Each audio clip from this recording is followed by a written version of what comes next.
इस लड़की की वीडियो देखकर आपकी रूह कांप जाएगी। ये वीडियो है 2009 का, जब ये लड़की एक पार्टी से निकलती है और बाहर आते ही दुनिया को चिल्ला चिल्ला कर ये कहती है कि ये पार्टी में जो लोग हैं ये इंसान नहीं, इंसान के नाम पे एक दरिंदे हैं। लेकिन तभी पुलिस वहां पे उसको पकड़ लेती है और ये घोषित कर देती है कि ये मेंटली डिस्टर्ब है और पागल है। फिर उसे वहां से गायब कर दिया जाता है। तब से लेकर आज तक अभी तक ये पता नहीं चल पाया है कि ये लड़की कहां गायब हुई। लेकिन आज 17 साल बाद ये पता चलता है कि वो जो बात कह रही थी वो बिल्कुल सच थी। और फिर खुलती है एप्स्टीन फाइल और तब पता लगता है कि ये जो कुछ भी कह रही थी वो सब कुछ सच था। दुनिया के टॉप लीडर, चाहे वो Bill Gates, bill Clinton, Jeff Bezos या फिर कह दें कि डोनाल्ड ट्रंप, ये सारे लोग एप्स्टीन फाइल में संलिप्त थे। और इस फाइल में हमारे देश के प्रधानमंत्री मोदी का भी नाम आता है। जब ये नाम आता है तो दुनिया भर में ये खबर फटती है कि आखिर प्रधानमंत्री मोदी का नाम इस फाइल में कैसे और क्यों आया। 31 जनवरी को यूएस की जस्टिस डिपार्टमेंट ने 3 करोड़ से अधिक एप्स्टीन फाइल रिलीज की, जिसमें एक नाम सभी लोग इस चीज पे चर्चा करना चाहते थे कि आखिर प्रधानमंत्री मोदी का नाम एप्स्टीन जैसे दरिंदे के फाइल में कैसे आ गया। तो बात ऐसी है कि जेफरी एक मेल में प्रधानमंत्री मोदी का नाम डिस्कस करते हुए कहता है कि प्रधानमंत्री मोदी 2017 में इजराइल जाते हैं क्योंकि उनको डोनाल्ड ट्रंप को खुश करना रहता है। जेफरी बताता है कि प्रधानमंत्री मोदी जेफरी से कांटेक्ट करते हैं कि वो ट्रंप से उनकी बात करवाएं और उसके लिए वो लिटरली सब कुछ करते हैं। यहाँ तक कि जेफरी ये डिस्कस करता है कि प्रधानमंत्री मोदी इजराइल जाते हैं और नाचने और गाने का काम करते हैं, जिसके बाद प्रधानमंत्री मोदी के ऊपर ये बहुत बड़ा आरोप लगता है और दुनिया भर में इस चीज की बात होती रहती है। और उसके अगले दिन ही ministry of external affair of India एक प्रेस कॉन्फ्रेंस करती है जिसमें बताती है कि हम जेफरी जैसे दरिंदे की बात को सीरियस नहीं ले सकते क्योंकि वो एक कन्विक्टेड मर्डरर और रेपिस्ट है।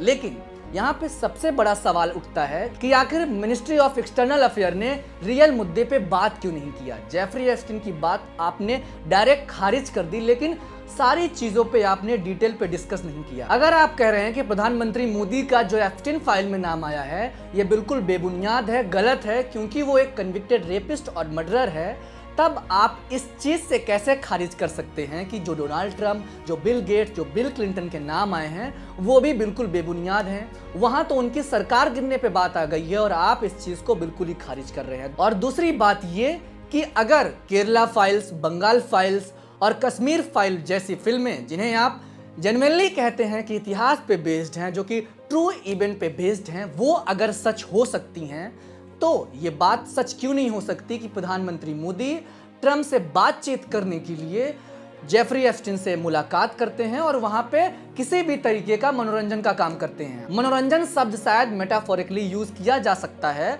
लेकिन इस चीज में सच्चाई नहीं है। इस चीज को खारिज कैसे किया जा सकता है? अब जब ये बात बाहर आती है तो दोनों तरफ की आईटी सेल एक्टिव हो जाती है। BJP IT cell Rahul Gandhi की पुरानी बार की वीडियोस और फोटोज इंटरनेट पे वायरल करने लगती है और वहीं दूसरी तरफ रायबरेली की भी एक पुराना केस बाहर खोलने लगती है। और उधर कांग्रेस की आईटी सेल मोदी जी की एक पुरानी वीडियो जो कि इनक्रिप्टेड टाइप की लग रही है, उसमें कुछ भी गलत नहीं है, लेकिन उसे इंटरनेट पे दोबारा वायरल किया जा रहा है इस तरीके से दिखा के, क्योंकि मोदी जी का नाम एप्स्टीन फाइल में है। दोनों की बातें बेबुनियाद और एक दूसरे को गलत साबित करने में लगती हैं। लेकिन अभी भी बीजेपी की तरफ से या फिर प्रधानमंत्री की तरफ से कोई भी ऑफिशियल स्टेटमेंट नहीं आती कि आखिर एप्स्टीन फाइल में प्रधानमंत्री मोदी का नाम आया कैसे, उस बात पे कितनी सच्चाई है। इस एप्स्टीन फाइल में बहुत बड़े बड़े लोगों के नाम हैं, जो लोग अपना पीआर करते थे कि मैं जमीन से उठकर नेता बना हूं, मैंने पहली बार जनता की बात उठाई, इसलिए मैं न्यूयॉर्क का मेयर बन गया, उनकी भी बात हुई। जोहरान ममदानी की माता का नाम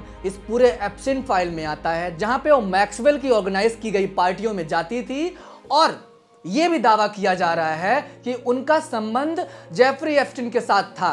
अब ये बात तार कैसे खुलता है मैं बताता हूं। तो सबसे पहली बात ये कि जोहरान ममदानी की नानी जी जो हैं वो एक एनजीओ चलाती थी, जहां पे वो दुनिया भर के छोटे छोटे बच्चों को शरण दिया करती थी। और वहीं पे जोहरान ममदानी की माता जी जेफरी एप्स्टीन की पार्टियों में जाया करती थी। तो लोगों का मानना है कि क्योंकि जोहरान ममडानी की नानी जी एनजीओ चलाती थी जिसमें बच्चे रहते थे और जेफरी और बिल गेट्स जैसे लोगों को तो बच्चे ही चाहिए होते थे। शायद इसीलिए ये कहा जा रहा है कि जोहरान ममडानी की माताजी जेफरी एप्स्टीन को छोटी छोटी बच्चियां प्रोवाइड करती थी। अब इस बात पे कितनी सच्चाई है ये अभी तक नहीं पता चल पाया है, लेकिन बहुत सारी फोटोज और वीडियोस वायरल हो रही हैं जहां पे जोहरान ममडानी की माताजी जोहरान ममडानी को उनके साथ लेकर खड़ी हुई है। और ये वीडियो जब बाहर आती है तब इन दो कौड़ी के रईसजादों की बात पता चलती है, जहां पे ये दिखता है कि जितनी ज्यादा आप ग्लैमरस लाइफ आप देखते हैं वो रियलिटी में नहीं होती है। ये ग्लैमरस लाइफ कितने छोटे छोटे बच्चों को मारकर बनी है। ये जिस मुकाम पर आज पहुंचे हैं उसके बदले में इन्होंने कितनी जानें ली हैं, कितने लोगों को मारा है, कितने लोगों के साथ हरासमेंट किया है, अभी तक किसी को नहीं पता। अमेरिका जैसे देश ये हमेशा दिखाते रहे कि वही सबसे ज्यादा सुप्रीम है और दूसरे तरफ के देश, चाहे वो मिडिल ईस्ट हो, चाहे वो रसिया हो, चाहे वो इंडिया हो, चाहे वो अफ्रीका हो, वो सब खराब हैं, वो दुश्मन हैं दुनिया के। लेकिन अब समझ में आ रहा है कि आखिर ये इनको विलन बनाने में क्यों तुले हुए थे, क्योंकि वो उनके मुताबिक काम नहीं करते थे, क्योंकि उन्होंने अपनी शोहरत इस जेफरी एप्स्टीन के साथ बिताए गए पलों के साथ नहीं मेंटेन की है। इस जेफरी एप्स्टीन की फाइल में बहुत से ऐसे नाम हैं जिन्हें छोटे छोटे बच्चे बचपन में इंस्पायर किया करते थे, जैसे बिल गेट्स। बिल गेट्स ने अपनी इमेज इस तरीके से बनाई थी पैसे फेंक कर कि वो बच्चों की बहुत मदद करता है, आईटी सेक्टर में वो बहुत आगे जाना चाहता है और जितने भी गरीब लोग हैं उनकी मदद करना चाहता है। लेकिन अंत में क्या पता चलता है कि वो अपनी बीवी को चीट कर रहा होता है, वो भी रसियन लड़कियों के साथ, और अंत में उसको एसटीडी हो जाता है। तो कृपया करके किसी को भगवान बनाना बंद करिए। और ये आज जहां भी बैठे हुए हैं केवल और केवल इसलिए बैठे हुए हैं क्योंकि इनकी नेटवर्किंग इतनी ज्यादा मजबूत थी कि सारे कॉन्ट्रैक्ट, सारी चीजें, सारे वादे इनके ही कॉन्टैक्ट के लोगों को मिलती थी। और अब बात करते हैं नोम चॉम्स्की की। नोम चॉम्स्की इतने भयंकर, इतने खतरनाक फिलोसोफर थे जिनको लोग अपना आका मान के रखा करते थे। उनकी दी गई थ्योरीज और बातें लोग अपने जीवन में उतारने का काम किया करते थे। लेकिन उनकी फोटोज जब जेफरी एप्स्टीन के साथ आती है तब पता चलता है कि ये जितने भी लोग हैं ना, सब रंगरलिया मिजाज के हैं और कोई भी आदमी दूध का धुला नहीं है। तो अगली बार जब भी किसी को अपना आइडियल या भगवान बनाना सोचें तो कृपया करके ये ध्यान दें कि सबसे पहले अपने माँ बाप को, अपने आप को आइडियल बनाएं, तब जाकर किसी दूसरे को अपने अंदर देखने की कोशिश करें। और अगर आपको वीडियो अच्छा लगा हो तो लाइक करके सब्सक्राइब कर दीजिएगा। धन्यवाद।